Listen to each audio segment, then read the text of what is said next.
Well, hello, my beautiful broadcast of your narration. I am the Dark Shadow Maverick, and welcome to Michael and the Der Grobe Mann. If you guys don't know already, or are learning in German, Der Grobe Mann means tall, the tall man.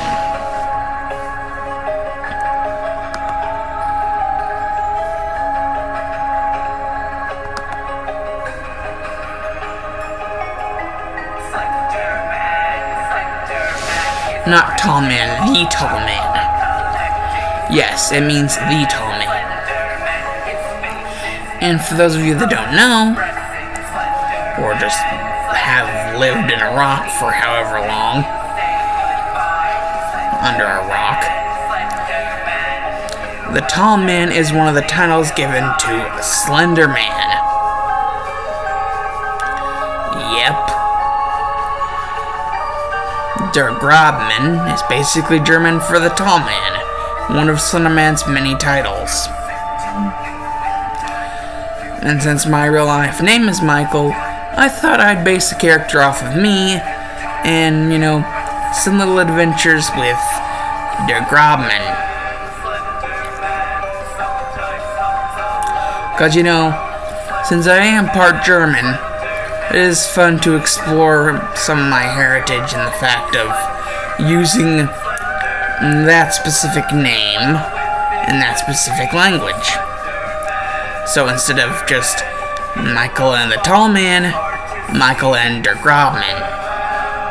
Because Der Grobe Mann is German for the Tall Man, like I said before. And this is the Slender Man song. So, luckily we're going to set our story.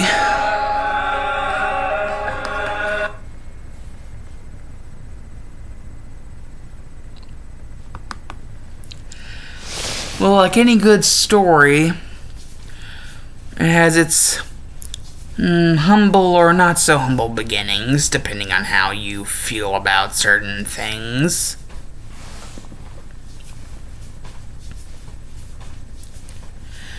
For the sake of certain things, I will be referring to this version of Slender Man as the Der Grobe Mann or just Der Grobe Mann, seeing as, events that will play on later in the story.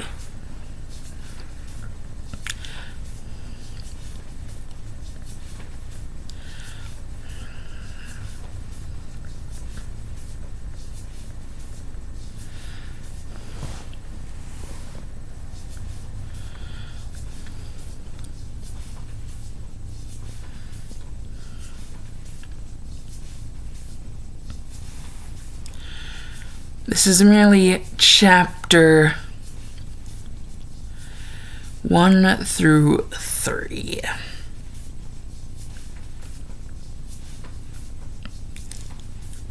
The first chapter being merely an intro of a young man living with a mother figure and his father. Now, it's safe to say where they lived wasn't too simple, wasn't too complex. It was just the right amount of existing.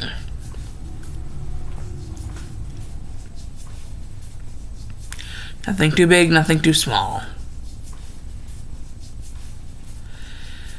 However, Michael, he was not a very happy person.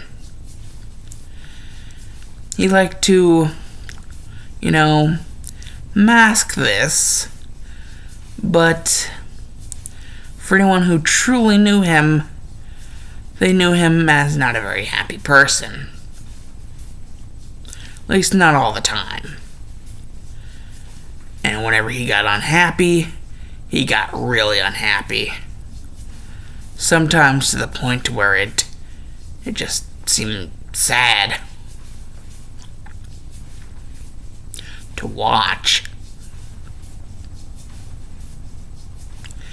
However, Michael did like one thing. He liked the macabre, the dark, the sinister, the creepy creatures of the night. He liked what they represented.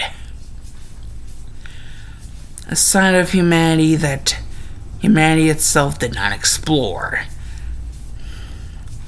For what reason? Michael didn't care. He just was so fascinated by it. It was one of the few things in life that made him truly happy. And one of these aspects just so happened to be one day where he found about Der Grobe Mann, or the Der Grobe Mann. German for the tall man. And certain reports about him, almost making him seem more like legend than like actual factual of a being. As until one day, things got really bad.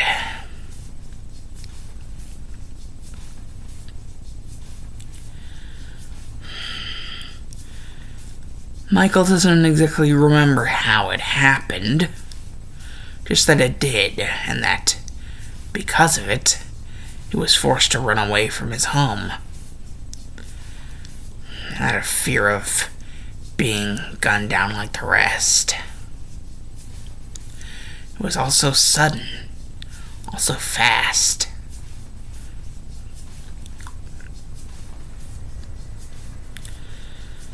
And, well, once he had made sure that he had gotten far away enough, he broke down and cried.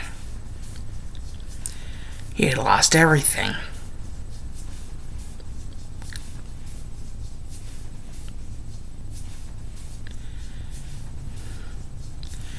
And that's whenever he heard footsteps. Hey, I think we found another one of them, a voice shouted. Michael panicked. He thought he had managed to get away from them. Long enough to sulk in peace, at least. Hadn't they took enough away from him already?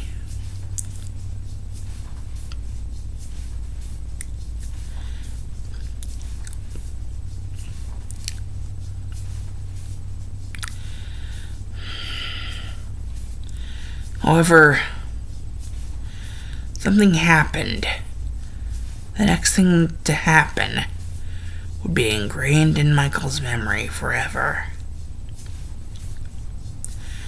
A man dressed in a suit and a hat and simple dress shoes. And were those white gloves? His face seemed obscured, that is, if he even had one. And that's whenever Michael began to speculate, considering how tall this figure was, and its ability to somehow summon these things from nowhere and attack those people with them. Were those tentacles of darkness alone? Powerful magic. For so long, it's like magic never even existed. But now, there's this guy. No. He turned to Michael and gave him the message. You have been looking for me, haven't you? Very well then. I, as you know me, am the Grobe Men.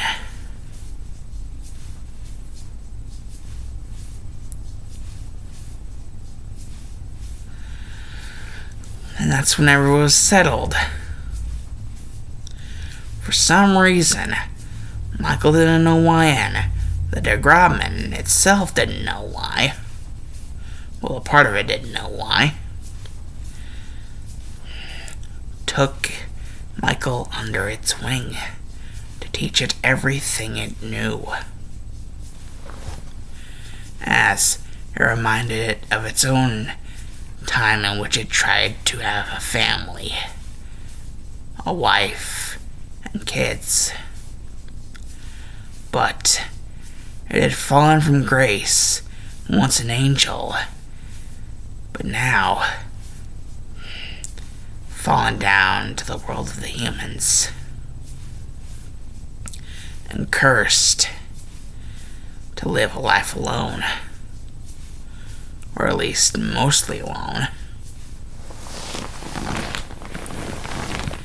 As Michael would find, 3 others: Masky, Hoodie, and Toby.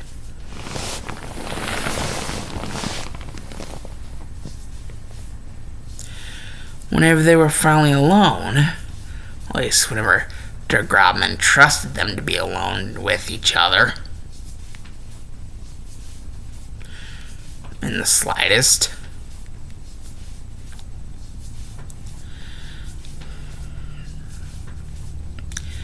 seeing as so far as days had gone into weeks, and weeks had gone into months, and months had gone into almost a year, maybe, Michael had lost track of time.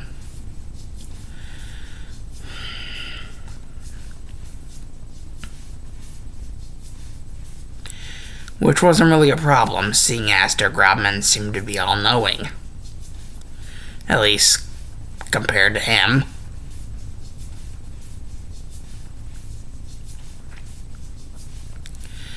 However, leaving Michael alone with Masky, Hoodie, and Toby would be a mistake, it seemed. For the moment a spar was brought up, considering, well, what exactly the Grobe Men was doing for Michael, and how those others, Masky, Hoodie, and Toby, were proxies of the Grobe Men. Well, they sparred, if you could call it that, as the black protrusions came from Michael's back as well. However, he could not control this power, and viciously beat down on Masky, Hoodie, and Toby, commanding Toby to yield, and then kicking him away so they didn't get any bright ideas once he let go of him. But then, as if the floodgates had opened, oh my God, I lost control. Michael would run over in shame away from the scene. But eventually the Grobe Men would find him and tell him that things were actually quite alright, and that it is only natural for things to go this way, and that it just means that they need more practice, and that Michael needed to find a way to get out of his shell, it seems, as not everyone would be as lenient as others with his own life. So, that's what happened. Day in and day out, the same routine. though the monotony never got to Michael. In fact, he quite enjoyed the routine. This he could call a family. Once again, he had a family. Der Grobe Mann, the father, and Masky, Hoodie, and Toby, his siblings.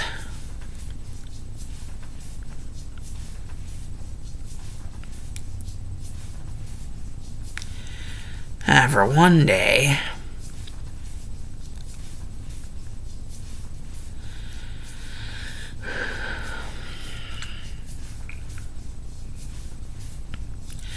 whenever Michael was merely out strolling the woods, as he had gotten used to them over time,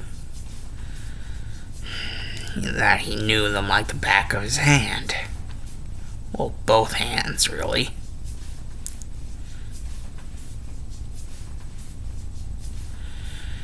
But then, darkness, and then fire, and then, I see. So der Grobe Mann has indeed decided.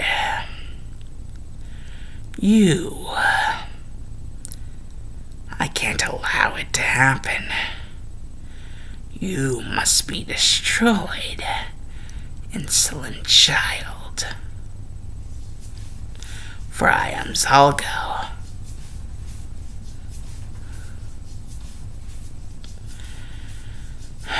The fear running through Michael as he saw this figure, the one known as Zalgo, the one to tear off der Grobe Mann's wings and cause him to fall down to the mortal realm. He was truly afraid.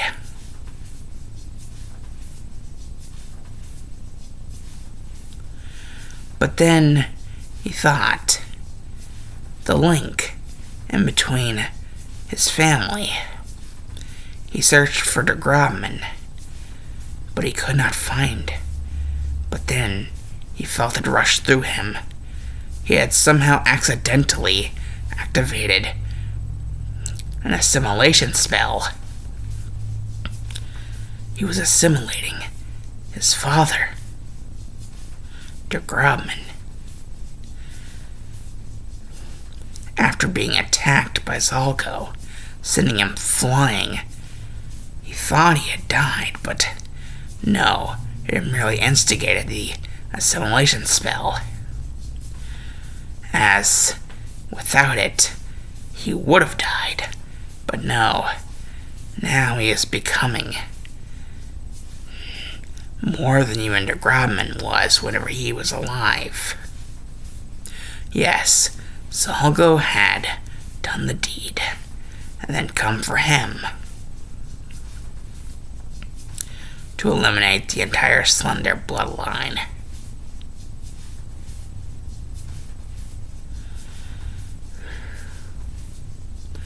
As apparently Zalgo had no idea where the proxies were, that being Masky, Hoodie, and Toby.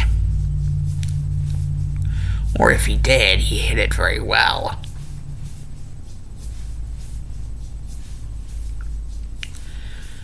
Now, fully assimilating his father,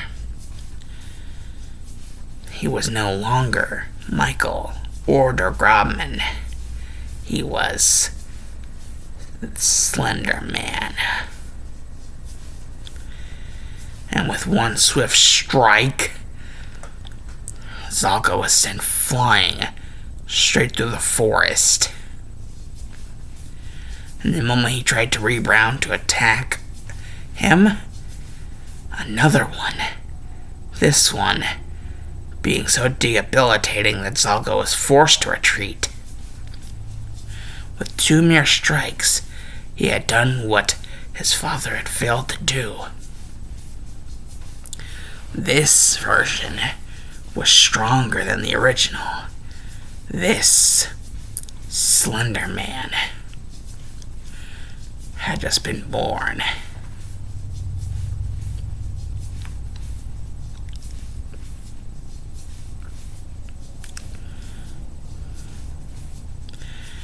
And just now, as Zalgo had left, as Zalgo has fled, Masky, Hoodie, and Toby would have finally come out of their hiding. And, well, they wouldn't know what to think.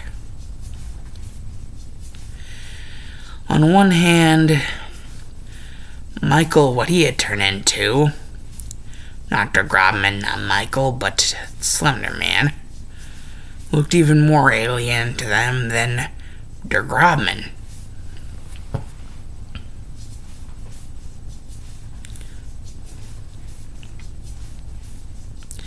And apparently was even more powerful.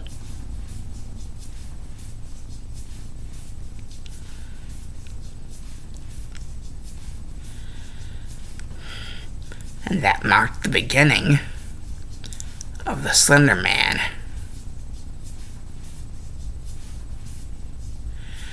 Chapter 2.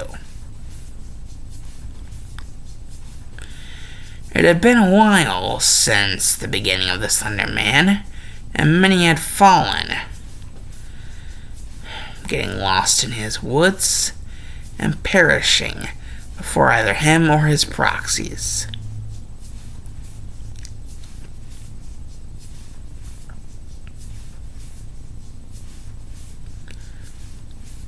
However, he had met one obstacle in the form of Jeff, or at least that's what he was believed to be called. He was slowly getting the knowledge of der Grobe Mann. Michael was, in his Slender Man form, getting all of that knowledge. He had managed to finish that fight without necessarily having to kill the person, as they had made a good mess of the area. And even him, he needed to be more careful.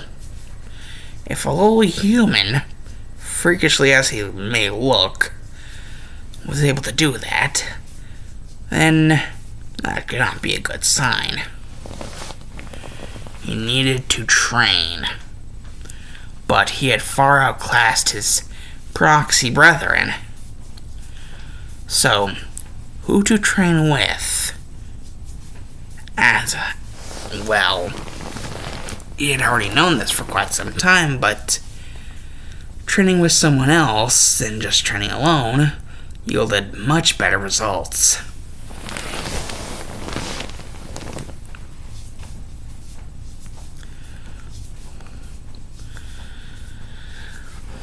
Yes, this is true. Slender Man did train. That's how he kept his skills sharp. And always aware of his surroundings. Even if Jeff was able to get pretty damn close to some vital areas. The Slender Man always made sure to keep away. A game of keep away with a serial killer. Fire everywhere, that was not a good sign, so there had to be a hasty retreat. Their battle could not be decided. For if there is one thing that der Grobe Mann had taught Michael, whenever he was Michael, is that fire is not a Slender's friend, it is their foe. Fire is, well, it was once their friend in the form of their flaming sword, and when they were an angel, that's der Grobe Mann's case, before his rings were ripped off and his sword burst into a bajillion pieces after jabbing Zalgo in the face with it, causing Zalgo to retreat for the time being. So, he didn't even have a flaming sword to aid him, because now the Slenders were adverse to fire.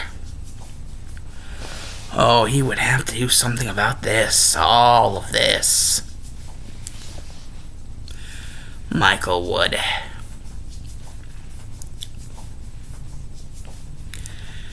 And as he was training his magic and many other things about himself, he did realize he had the ability to shapeshift in a way. Back to his human form, or at least would look to be his human form. He still had all of his powers, but he was more looking like his human form.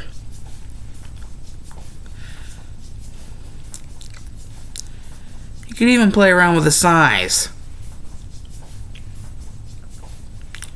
Yes, over the time, he had become an expert shapeshifter. And even master manipulator. If he wanted to, that is. And, well, things getting lonely. I mean, the only people he had to hang around with were his proxies. And, well, didn't really feel like leashing them to him for the rest of eternity, or however long he would live. Grobe Mann had said he was granted a mortal body, while still technically being bound to the realm of Earth. Still having the immortal facets of an angel, while being bound to Earth. Thanks, I'll go, no thanks. So, one could only imagine that with this power at his disposal, Michael, now known as the Slender Man,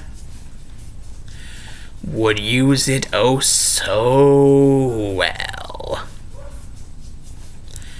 in his own crusades of sorts. Because after so long of just acting out his own type of revenge, that involved a lot of bodies dropping,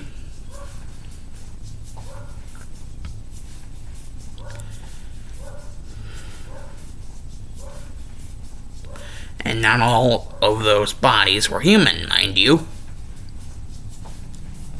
I mean, the guy still has to eat. So basically, pull a goblin fish. That's how he's able to do it.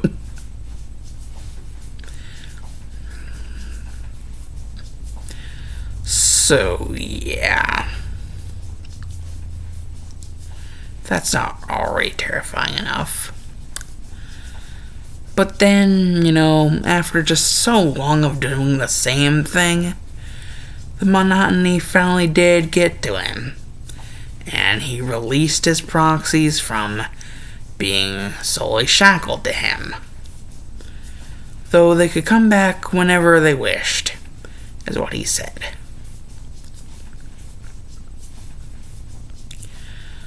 He decided he was going to experiment. And so experiment he did. A human woman, quite nice, if he did indeed say so himself from his observations. Never making sure that, he was seen by anyone until the time was right. It was getting late, and, the human woman was in her room.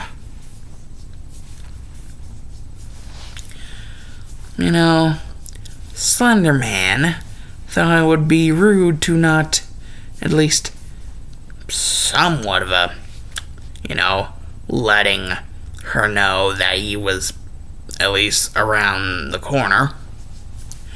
So he knocked. Tapping on her window of her room. scaring the ever-living daylights out of her. But she composed herself, going to see what was... Well, that is until she saw it, and damn near fainted. She had heard the stories about this thing being a ruthless killing machine. As until damn near teleported into her freaking face. And basically, different size than what it usually depicted as. And, well, also looking more humanoid than what's usually depicted as. But still with that classy suit, those classy shoes, and just overall a sense of superiority and class. That swagger, that oomph, if you know what I mean, that chutzpah, that gravitas. If that's even a word. He got her name because he introduced himself first. Even though, from the look on her face, she probably already knew who he was. Or at least, who the legends said he was. And he called himself nowadays the Slender Man. Though he did tell her that he had another name, his original name. Though a father figure of his, once he had assimilated basically him into his body, he decided to come up with something similar yet different as a sort of identity of his own, coming into his own. Basically, this girl was taking this in way too damn well. And that's whenever she said her name.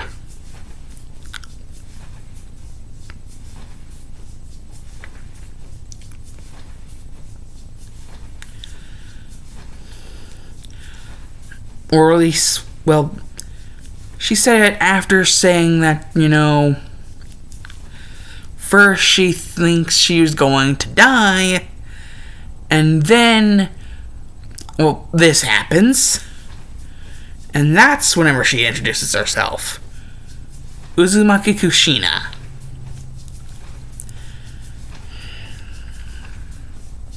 And basically saying that the reason why she thought she was going to die is because, well, not because of him, but because of something a little while back. Having to do with her previous husband. Seeing as now she is not married. Because her previous husband died saving their land. But, she couldn't take it anymore, and so she just left. Not caring if she was branded and missed like some sort of rogue. Not caring at all. In the slightest. Just wanting to get away from the place in which the love of her life died. In order to protect it. And, well, plus she didn't even believe that their son was even alive after what happened. So that's extra incentive to not want to be there anymore.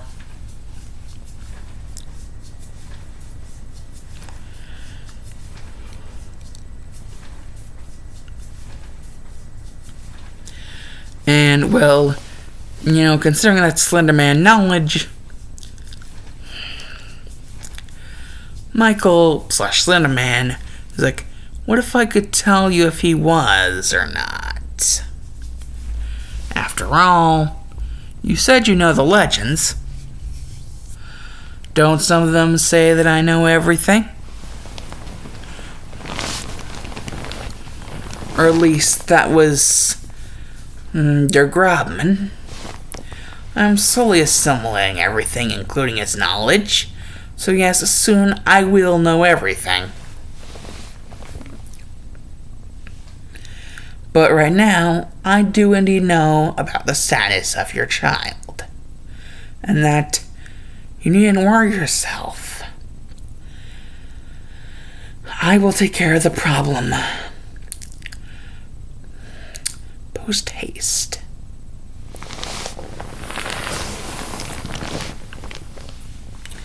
And basically teleports out. But, not without leaving her, a page. Because you know how Slenderman likes to leave pages. Basically, with writing on it saying that, he'll be back in a minute. Meanwhile, in the, somewhere in Japan,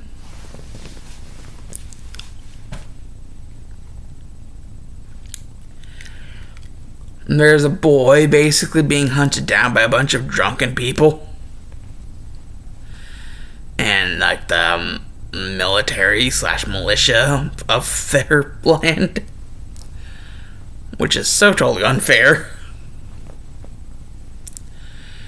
And that's basically whenever all of these guys about to corner the little kid just get flung.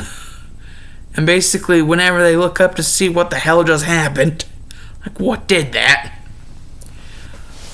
Everyone is just like, even though these people are like Japanese, they know about the German term, the German name, Der Grobe Mann. So they're like, and it's just like, no. Pathetic mortals. I am the Slender Man. You're thinking of my father.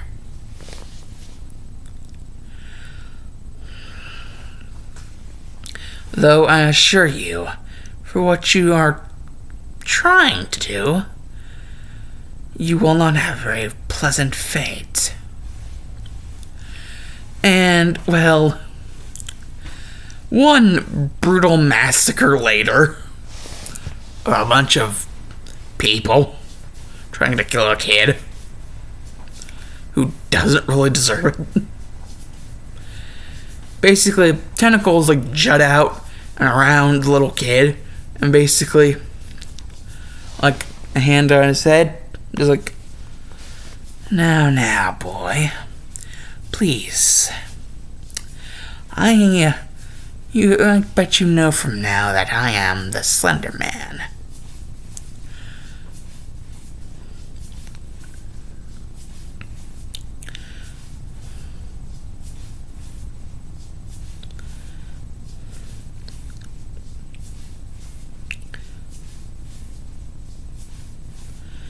With Der Grobe Mann being the one before me. And, well,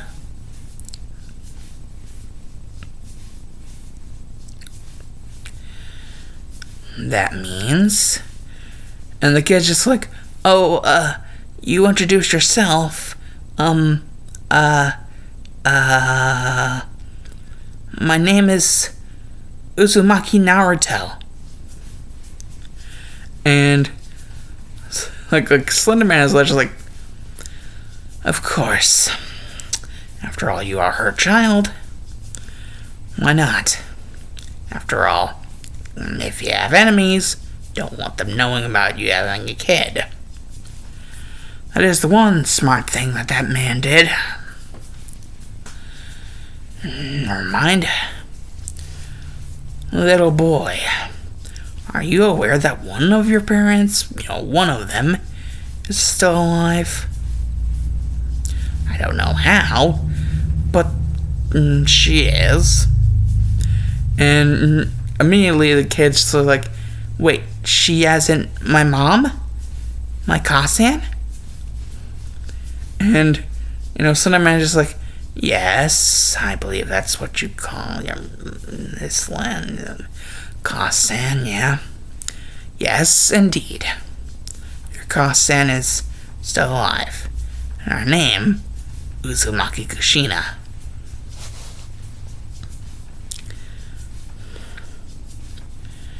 It seems that you adopted your father's eyes. Well, actually adopting both eyes and hair. not really either hair or eyes of your mother. Because if you did, your eyes would be violet and your hair red. Like most Uzumaki, I've heard.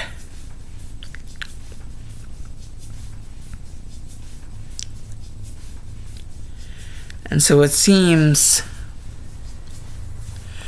one of Zago's former legion did attack this place.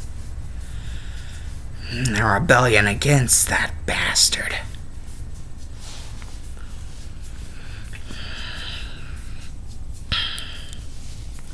And the purest form of this rebellion is this being known as the Ten Tails, or Jubi. Was split up into 9 parts by a certain sage way back when.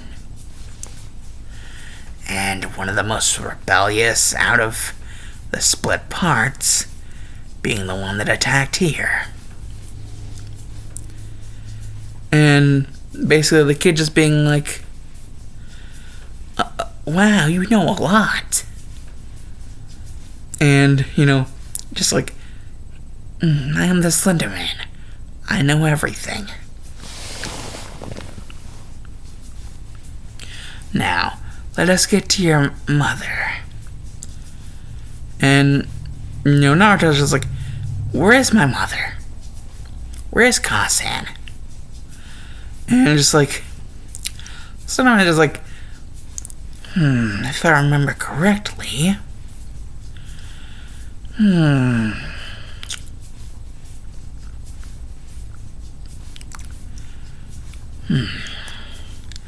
Nice. Very nice.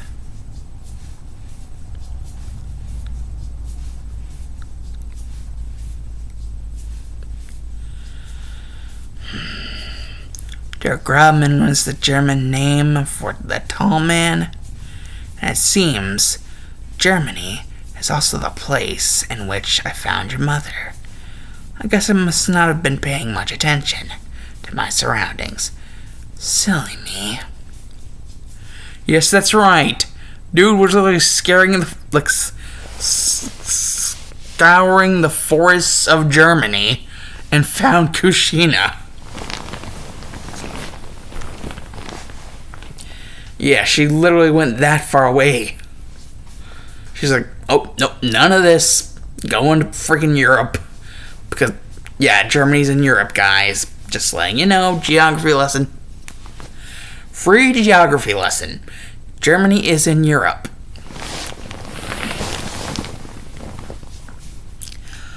So, yeah, basically, Naruto, now knowing that Der Grobe Mann whole thing means tall man in this language called German.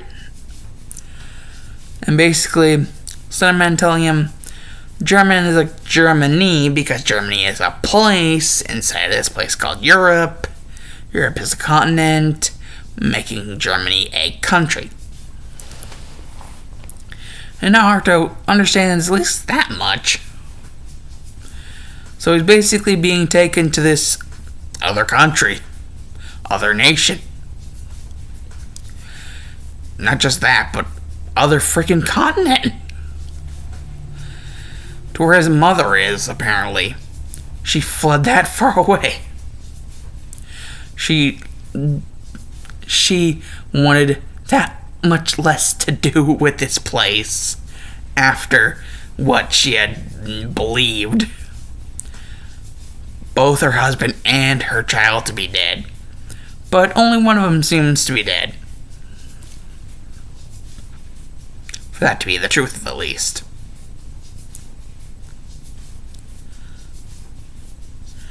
And so, once eventually, poof, like, just pops back, and like, Kushina's like, what the hell? Just like, is that Sochi? And just embrace. And, well, Slenderman's just like, well, this is touching, and now that I'm done with certain things, I guess I could settle down for a while, accomplish what Der Grobe Mann couldn't. A happy life, for once. A truly happy life. With a family like this. Would have never thunk it. Of course, he's in his humanoid form, not his Slender Man form. He was in his Slender Man form whenever he was kicking the ever-living shit and killing the freaking people that were trying to kill Naruto. But, humanoid form whenever, doing everything else because he doesn't want to scare Naruto. But still, there's obvious features that would point to him being Slender Man or Der Grobe Mann or whoever. So, yeah. Just like the 3 whisker marks over here, 3 whisker marks over here, point to Naruto being the Jinchuriki of the freaking Nine Tails, the most rebellious of the Legion of Zalgo that spread out from the Ten Tails.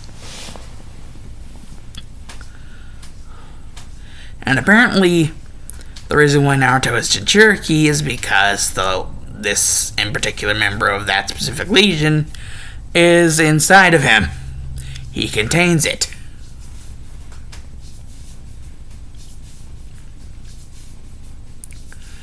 Yeah, Naruto learns a lot about angels and demons from, Slender Man. And so, one day,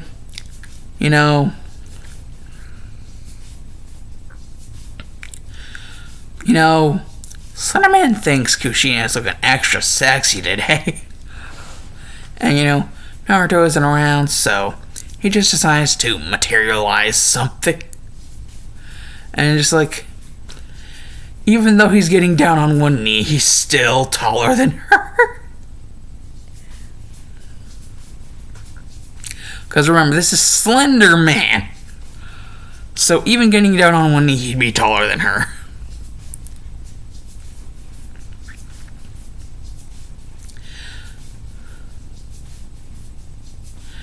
Well, that is unless he would alter his size. He could do that in order to enter through the door. That is, if he wanted to do it that way. Unless he just wanted to teleport in.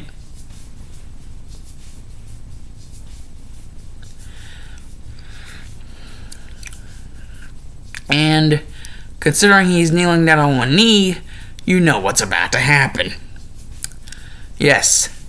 Proposal and Kushina, after everything that she has gone through, and, knowing that she has her Sochi back, and, well, her Sochi does not have a father, well, that could change if she were to, and, well,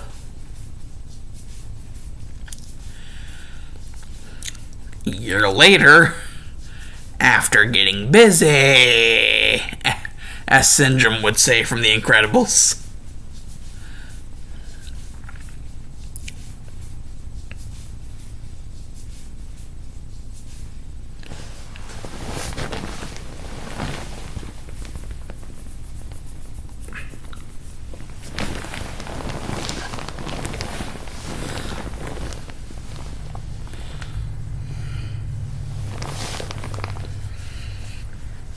After getting busy, they would have 2 other children.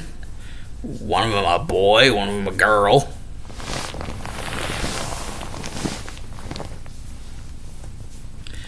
I would say the youngest one would be the boy out of the 2.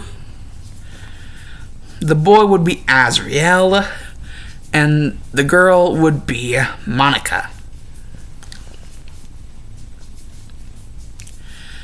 So basically, yeah, but they wouldn't be too far apart. They'd only be older, younger, by a little, by a few seconds. Like Hiashi and Hisashi deal. By a few seconds. So, yeah. Naruto would indeed be the older brother to the both of them. To Azrael and Monica.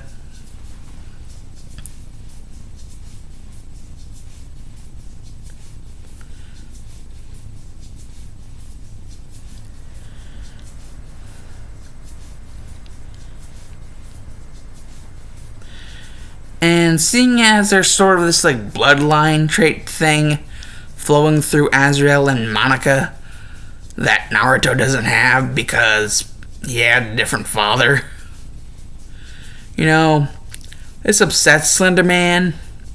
So he's like, wonder if I could, well, my knowledge is increasing, so what about knowledge of bloodlines and how to fix them to my preferences without killing Naruto? So, yeah. Basically, one time whenever Naruto's just chilling, not really aware of his surroundings, just gets a tentacle lodged into his chest, and the tentacle pumps some stuff through, and Naruto's about to freaking scream, but he's like, wait, his father, or the adopter, no, must be doing this for a reason. And, well, the reason seems to be they now all have the same bloodline. And apparently Kushina even asks for this to happen to her. Because, well, she's finally gotten stable, you know, out of all that stuff with the Jinchuriki labor that would weaken her body. She's finally gotten back to fighting form fitness. So it is finally safe for this to happen. And so now all of them have the same damn bloodline. They are now truly a freaking family. With Slender Man and Kushina being the freaking parents, and Naruto, Azrael, and Monica being the children. Now, what exactly is this bloodline? The powers of Slender Man, of course. But in different variations. Like, for example, Slender Man's is Slender Man's, like, obviously. Kushina's is more oriented on what she already knows, just expanding upon it with the Slender power in her own way, specific to her. Naruto's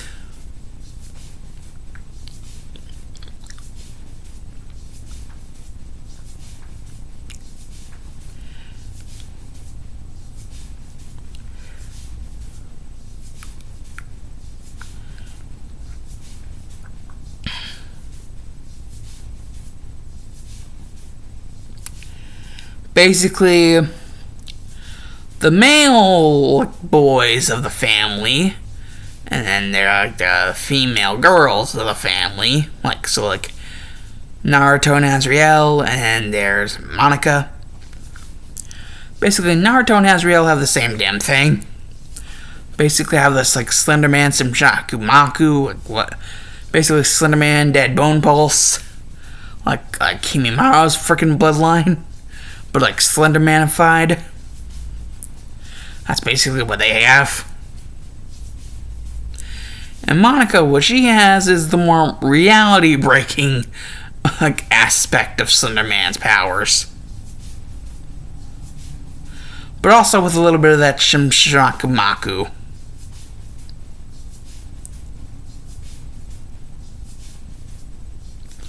Naruto and Azrael both have the reality-breaking aspect as well, but Monica just has it better. It seems to come more natural to her. They all have the same thing, basically. It's just Monica's reality-breaking aspect is better, and Naruto and Azrael's, Slender Shmaku or whatever, is better. Dead Bone Pulse, but Slendermanified. And considering, Shukatsu Miyaku, that would make Naruto and Azrael's taijutsu ridiculous. And Monica having pretty good taijutsu, just not as good as her brothers. Well, that's not entirely true because Azrael kind of does slack a little, but that's because, Naruto is just so damn good. Because he wants to excel at everything that his father can teach him about his bloodline. And even if his mother can help him with anything.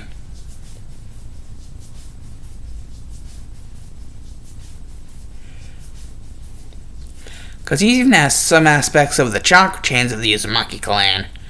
Because, he is the firstborn, the most pure of the blood. So, basically, he gets the most out of the bloodline of the children.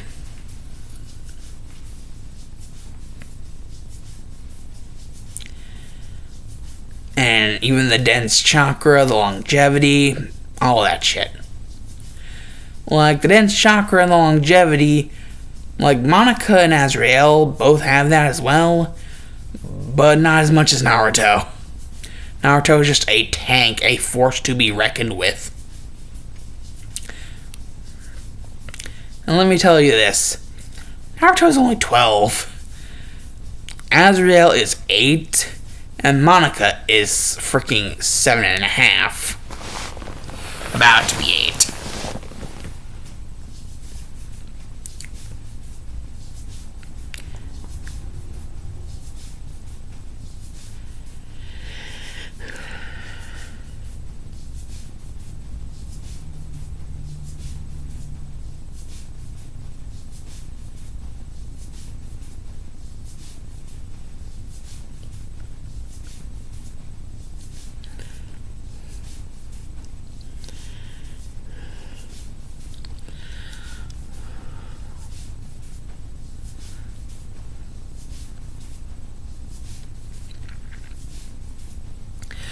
And a kind of funny thing about this whole, clan, this whole Neo Uzumaki Slender clan, is they would kind of all have this motif eventually that, it'd kind of be like something tossed in between Slenderman and Kushina.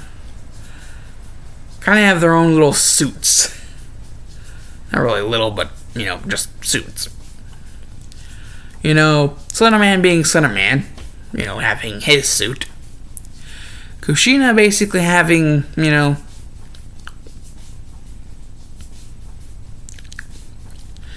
casual green suit.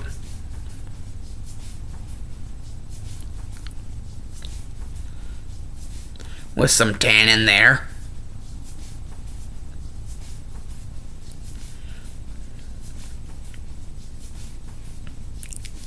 But that would be more on the inside.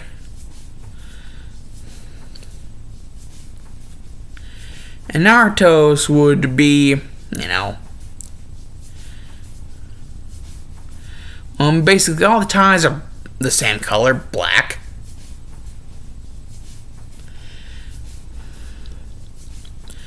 But Naruto's suit is like white on the inside, but, orange on the out, like orange suit with white inside. Because Naruto freaking loves orange. And Azrael's is kind of like yellow on the inside, but green on the outside. And he has like a bluish dress pants. And his freaking sandals are kind of like Daria's sandals.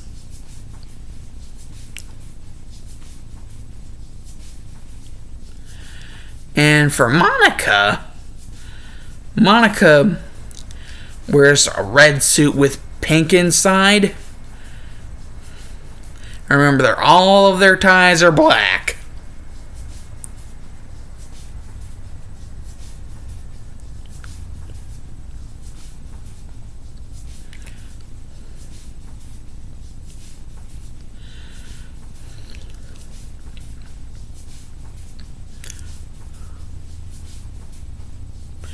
Actually, I got it in reverse. It's pink with red inside. Not red with pink inside. It's pink suit with red inside. So yeah, basically the thing about this new Neo Uzumaki Slender clan, yes, that's the full name, Neo Uzumaki Slender clan, is that they all freaking wear suits. But fitting to their form, as to not hinder their movement too much.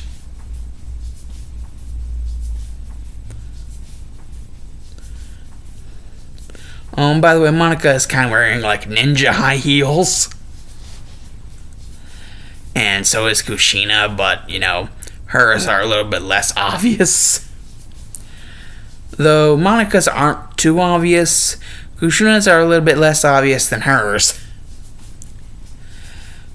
But they're still kind of like ninja high heels. And finally the day comes whenever Slenderman is kind of just like, you're my family, I shouldn't hide this from you.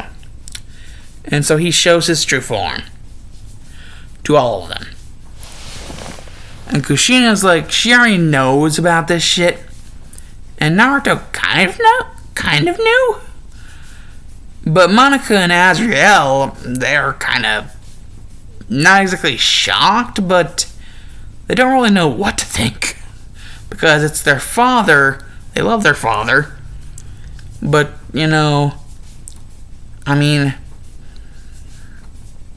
all these legends about this monster that kills things for God knows what reason.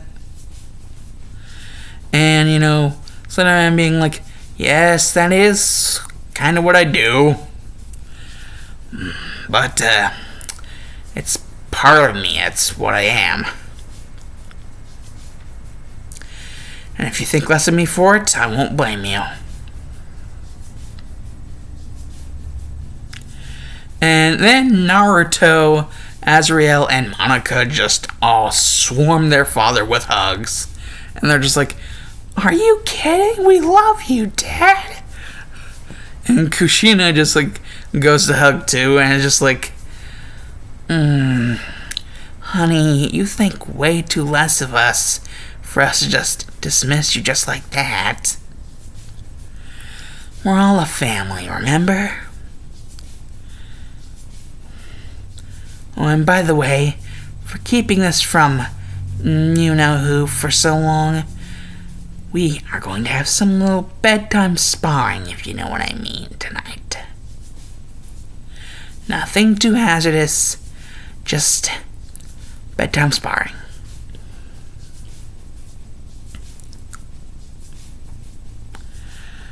And, Slenderman's just like, okay. This is happening now. Now for chapter 3 is basically, seeing as, well, they're not in Japan, they're in Germany. Instead of some sort of ninja school, they actually enroll in the military.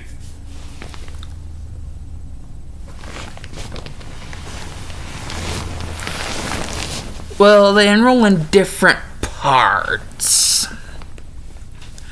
They all kind of take the same class, but, for different things.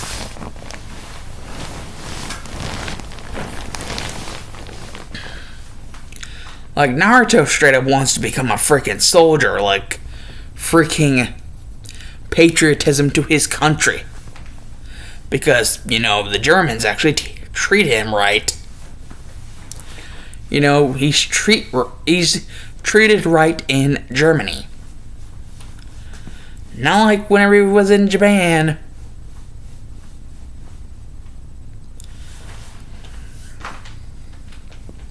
So he wants to be, patriotism.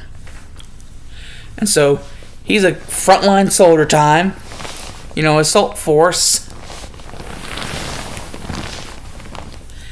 However, Azrael feels like being one of those more secret agent, code breaker type dudes, the guy who gets behind the enemy lines, not up in front to just go gung-ho. So Naruto's more like John Wick, and Azrael's more like frickin' 007.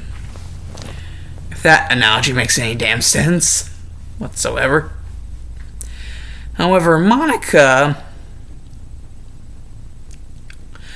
she's looking to be more of a Secret Service agent in a different way. And the way how Azrael is looking to go behind enemy lines, get the info, get all this stuff, like something like MI6 for the British. You know how the British have MI6?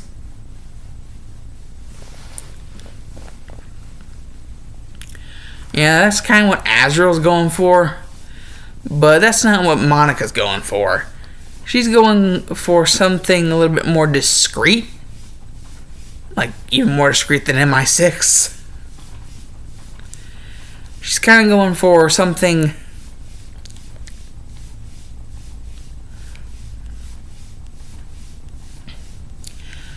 espionage behind the espionage, basically.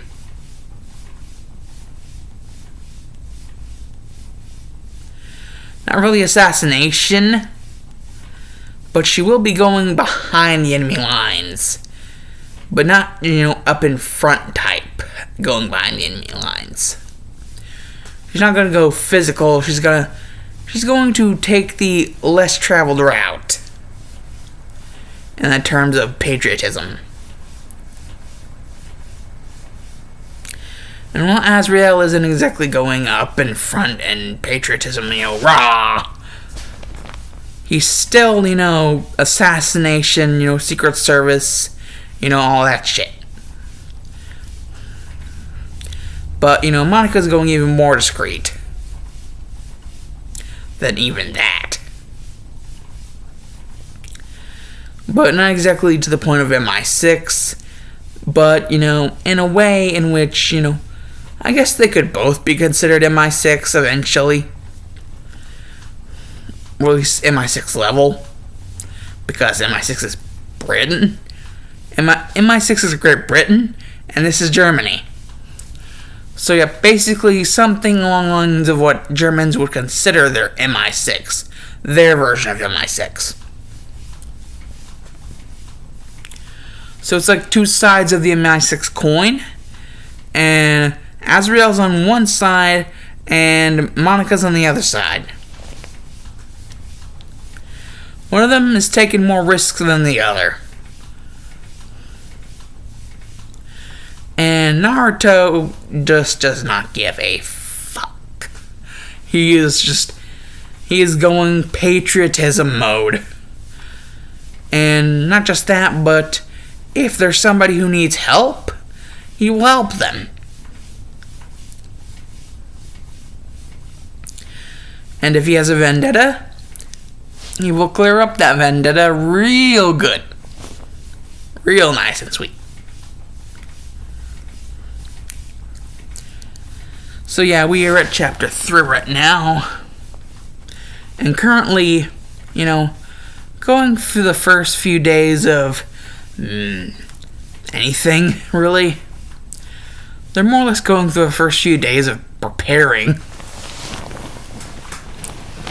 Kushina is bawling her freaking eyes out. But still proud of her children, but still bawling her eyes out.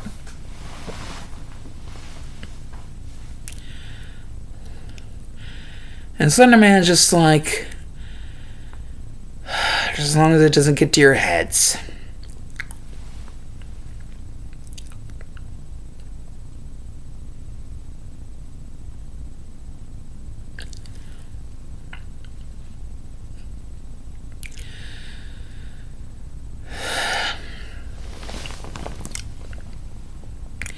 And so once they're done preparing, basically, after all the rigorous training and all of that, basically, Monica's just like, okay, so this should be the room. And then there's just this woman, and she's like, you are Monica Uzumaki Slender. Like, you're Monica Neo Uzumaki Slender. And basically, Monica would know who this woman is, and she'd be like, salute. And then she'd basically be like, yes, I am. And basically, first thing that Monica will really be sent out to do is to find the code areas, because it's kind of where they split off, Azrael and Monica. She has to find the code area because that's kind of where they bridge paths and go to where they're supposed to go. While Azrael is doing all the secret code breaking and shit, she'll basically be the eye in the sky for anyone who needs the help. She'll be the invisible force to be reckoned with. And so, basically, today is mostly monitoring, forces, keeping everything steady. And faster than she could even realize, Monica ends up actually changing her career course and becoming somewhat of, I guess, what you could call a sergeant general, all the way up into the class of major, or whichever one of those. Basically, she actually ends up getting into the class of major.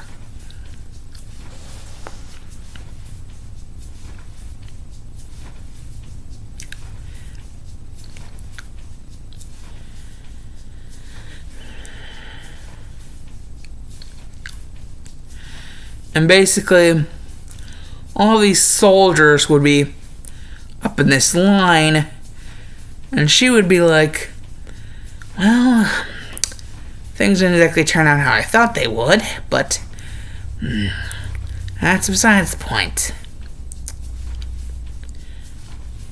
This military isn't going to run itself.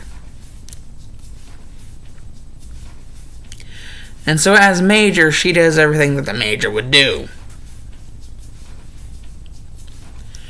And, for the first few,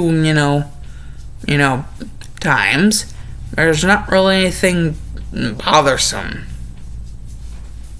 to worry about.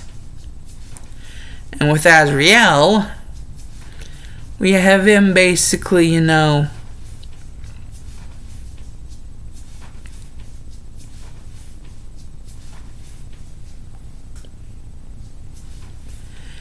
he's basically on a call with someone.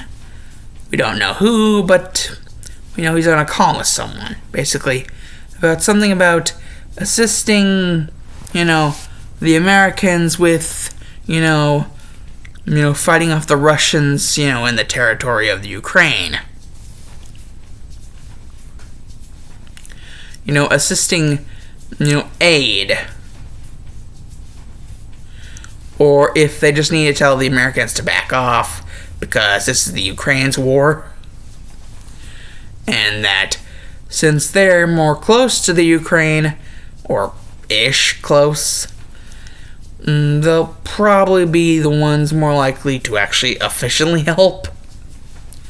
Even if they aren't the greatest military power, the Americas. Which is gonna suck because, Azrael doesn't want to seem like a dick to, their allies in the Americas.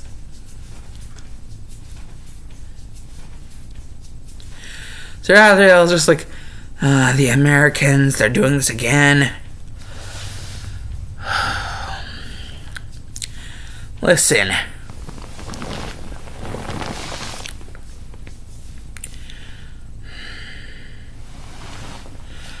Brummer,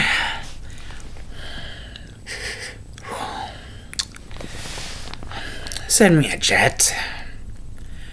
Only to be there in half an hour. You're gonna expect me there around that time. That is, unless I get slowed down at all. You know how things are. Tensions, Russia, Ukraine. What we're trying to do right now to fix this shit. The Americans seem to just be making more problems. And Putin won't let up. Well, shit. Brahman, I will be there in... I already told you, so just sit your ass tight and you'll be seeing me within the hour. At the most. Hopefully.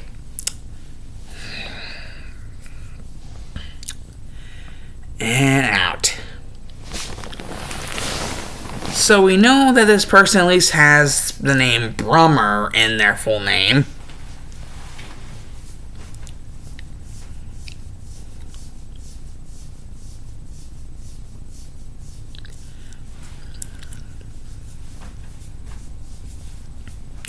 And that they're sort of an ally to Azrael.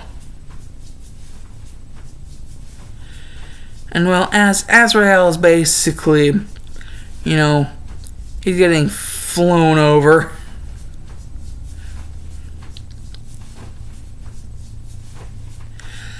And then all of a sudden just whoosh. And just like brace for impact.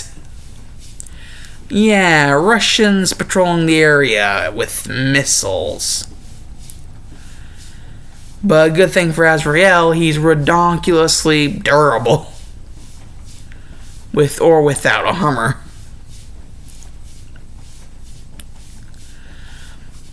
And Azrael was just like, damn, missiles. Many of the crew are dead. Hey, any of you back there? Any of you back there? Still alive?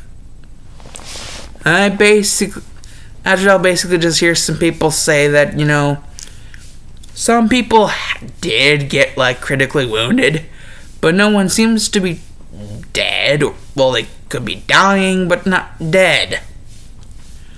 So at least no, fatalities. At least no one actually died. At least they're just, close to death, not actually dead. But still, that, pisses Azrael off. He's like, damn, guys. Okay. I'm gonna need to take this. And just like you, and you. And people are just like, Azrael, you sure that's wise? I mean, I think we should fall back before anything else happens.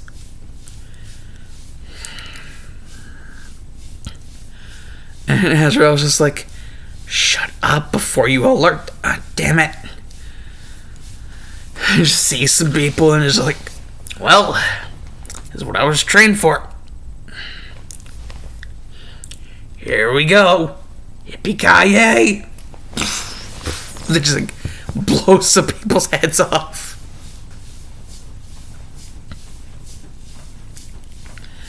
And even whenever people try to get up close to him to try to disarm him, he just Krav Maga the fuck out of them. It was like, bam, bam. It's like a mixture of Krav Maga and some sort of like weird style that they'd never seen before. And this is the style in which Kushina uses. Basically a mixture of Krav Maga and Kushina's taijutsu. Basically allowing Azrael to basically mop the floor with these people. Even though they have guns. And the people that don't really have all that much firepower on them are trying to disarm him. Some more literally than others. But, the moment he just brushes past through them, like a wave, you're just like, I'm at a clearing. Now, you guys get to the nearest secure area. I got this. I'm gonna meet Brahman, and we're gonna settle things from there.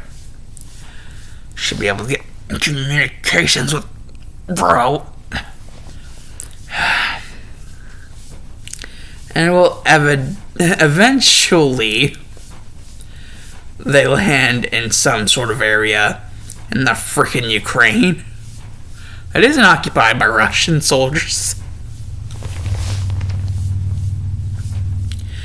And this area just so happens to be, well, the capital of communications for, well, Brahman and, well, his, the other side, his allies.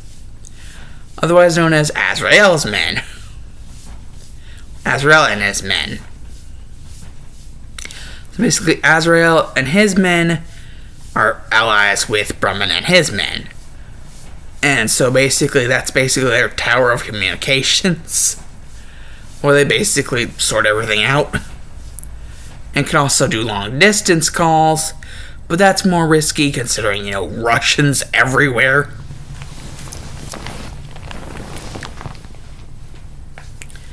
Probably would not be too happy. And so eventually manage, a little fun little hatch and sneak in, a little door pad, just and finally enter the damn communications tower. And, well, everyone there is able to easily identify this person as Azrael Neo Uzumaki Slender. Like Azrael Neo Uzumaki Slender. They're easily able to identify him as that person. And, seeing as that person is an ally to their leader, Brahman.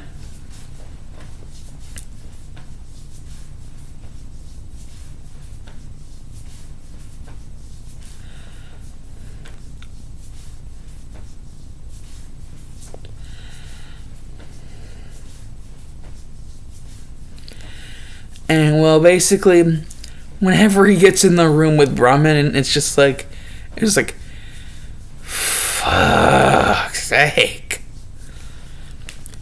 You weren't kidding whenever you said the place was crawling.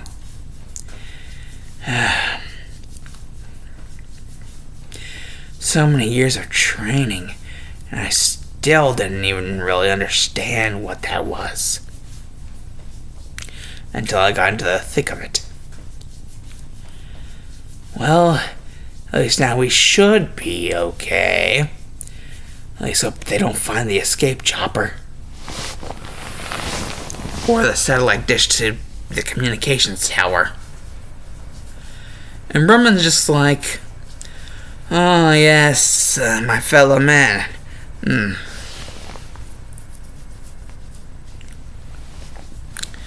This is indeed a dilemma. You said you wanted to communicate.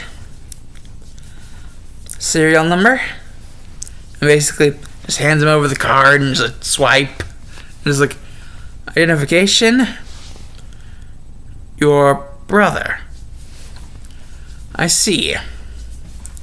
You believe that Operation Shellfish has already been decided upon. Either that or completed, considering your brother's track record. And Azrael would just be like, my brother has a fucking name, Bremen. It's Naruto.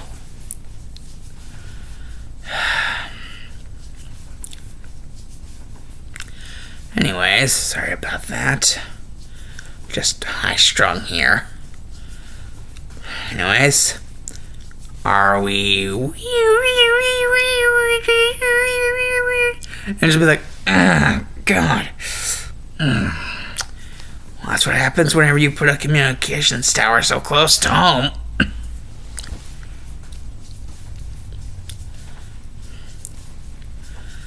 And finally, there's like, hello? Kind of in the middle of something here. Kind of ending up on Operation Shellfish. You know, what you told me to do? Oh, wait. Azrael! Buddy! Wait. Is that Sergeant Brumman with you? Oh, man. Brumman, buddy! And Brumman just like, how the hell can he tell that I'm here? And Azrael's just like, I'm just glad that he likes you. There's some people in the midst of forces that he doesn't exactly favor very well, though he still works with because he knows about, the whole patriotism thing. Our country, Germany. And, well, Brumman's just like, don't remind me.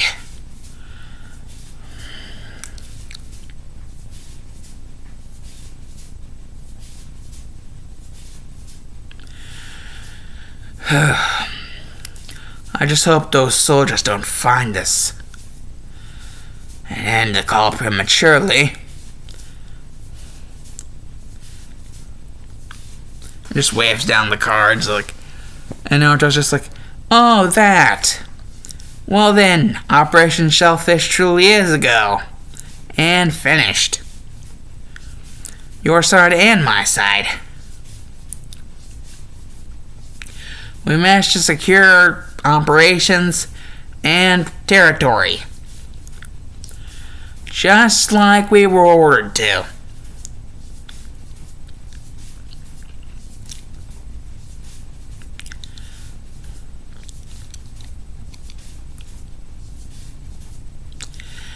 So, what's the next phase of our attack? We aren't just gonna let this happen. Operation Shellfish did secure us a lot of, fair ground, but, do you really think they're just gonna stand there and let this happen without any sort of counterattack? I know Putin isn't exactly the sharpest knife in the crayon box, but he's not that stupid.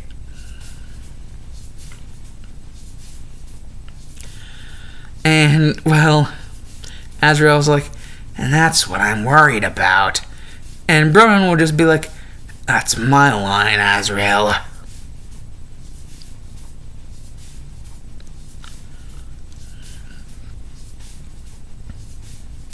Naruto would just be like, well, anyways, I'm gonna secure operations.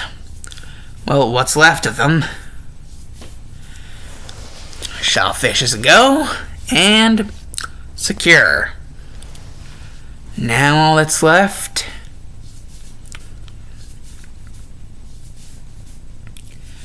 supply and demand. So, arrivederci. Just ending the call.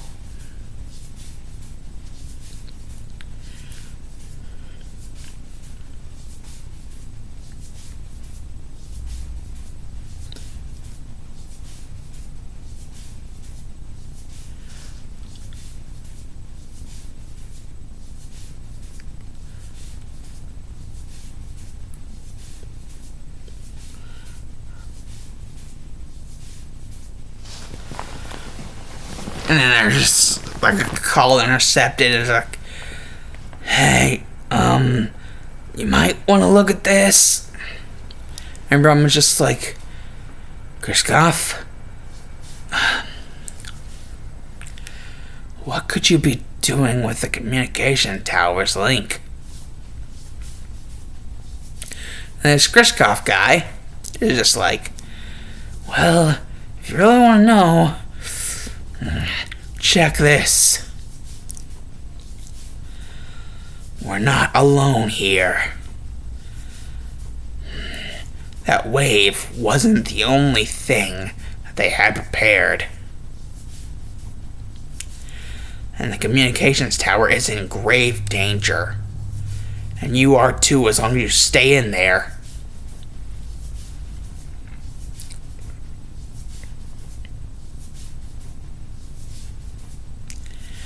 And Brumman will just be like, are you kidding, Kristoff? Putin knows that nuclear missiles would be an insane risk, especially since his men are here.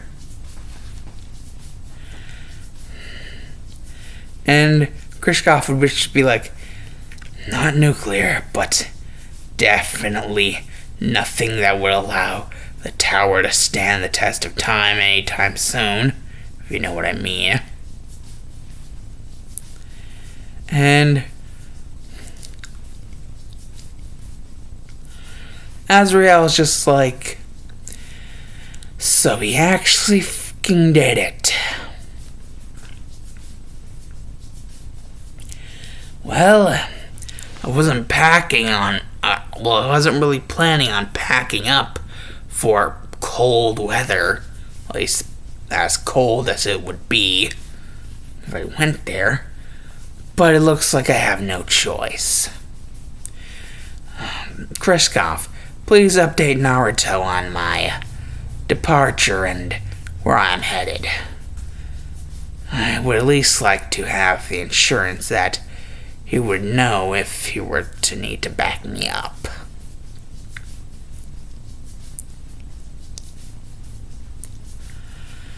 Operation Soviet Winter now a go.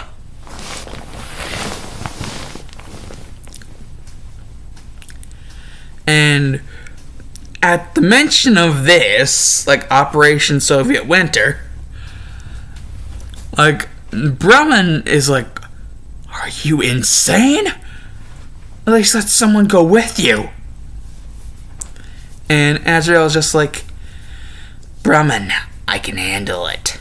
And Kristoff, don't even think about doing anything, or else there will be consequences. I will make sure of that. No matter what I have to do. And no matter how low I have to stoop.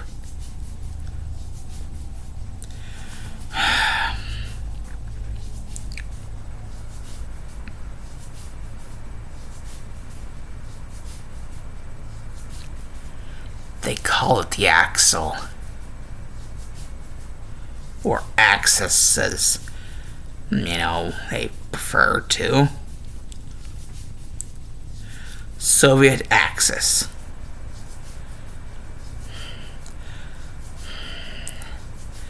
If anyone were to be able to fire a missile all the way from there to here, they would need the Axis. After all, seeing as the climate of the war has changed so much,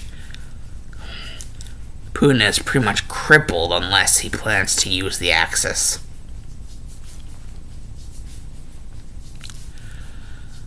So, I have to. No ifs, ands, or buts about it.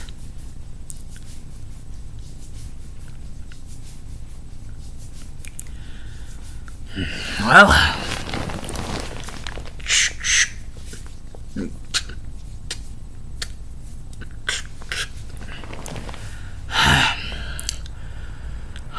somehow I knew it would have to come to this.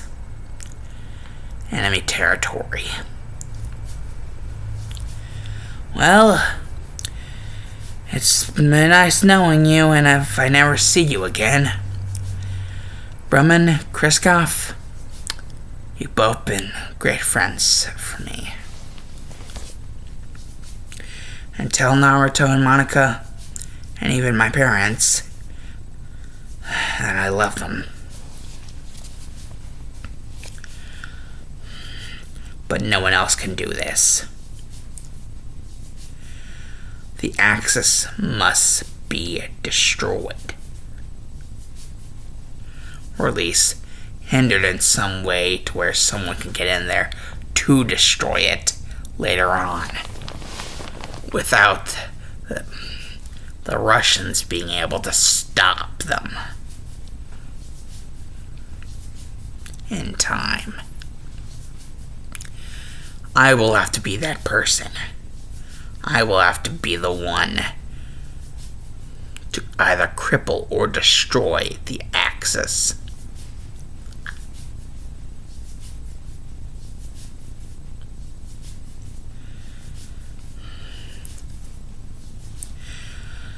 So, looks like here I go.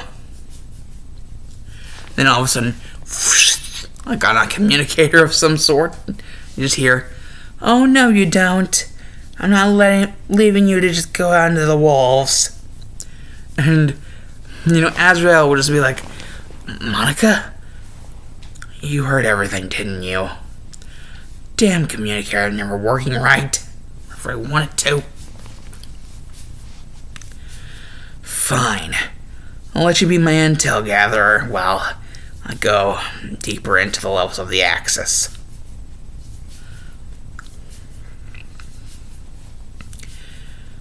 And Monica's just like, "You do know that the Axis is in freaking Siberia, right?" And, Azrael's response to this would just be like, "That's why I'm packing with clothes that would fit the area. If it's gonna be freaking cold as balls, I'm gonna prepare for cold as balls weather. And temperature.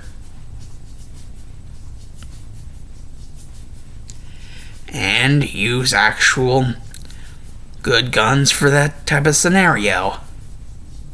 Not something that would freeze up inside of the gun. So actual ammo that wouldn't be contradictory to my mission. I mean, I'm a good hand-to-hand fighter, but I don't want to reveal our family's secret. Not to our enemies. Especially right in their home turf. Fucking Siberia, of all places.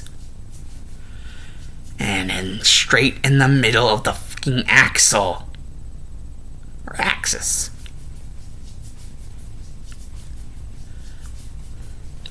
So, you need something like the HD 1112 Axis Prod. What? You mean that shit still works? Well, yeah, duh. I mean, it's the perfect weapon to jam any sort of communication that the Russians might have with their own freaking tool. And while the Axis is basically crippled, you can finish by destroying what's left. By, well, activating the second function of the prod. And Azrael would be like, "Monica, you genius. Damn it. Fine. I'll try to locate where you might be dropping off the prod." And Monica would be like, "Oh, don't worry about that. You know any expos in Germany?" And Azrael would just be like, "Sis, we live in Germany." And if you're asking that question, then I know what expo to go to.